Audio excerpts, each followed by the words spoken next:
দাপটের সঙ্গে দিন শুরু করলেও শেষ বেলায় আর তা ধরে রাখতে পারেনি জিম্বাবুয়ে। তাইজুল ইসলামের ঘূর্ণিতে 9 উইকেটে 227 রান নিয়ে দিন শেষ করেছে তারা। 60 রান খরচায় 5 উইকেট শিকার করেছেন তাইজুল ইসলাম।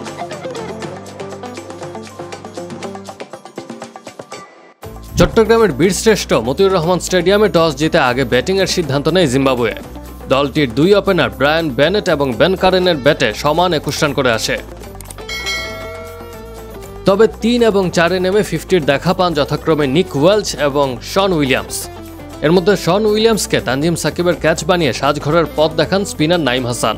এক পর্যায়ে 2 উইকেটে 177 রান তুলে ফেলেছিল জিম্বাবুয়ে।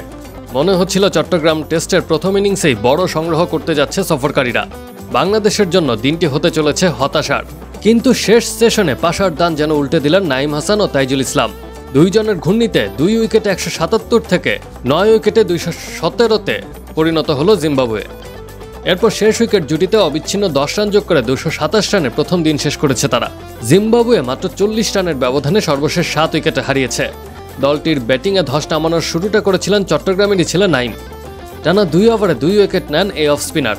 একটি জিম্বাবুয়ের অধিনায়ক ক্রেইগ আরভিনের আর একটি জিম্বাবুয়ের ইনিংসে সর্বোচ্চ 67 রান করা শন উইলিয়ামসের। এরপরের গল্পটা তাইজুলের। জিম্বাবুয়ের সর্বশেষ 5 উইকেটে সবকটিতে তার অবদান।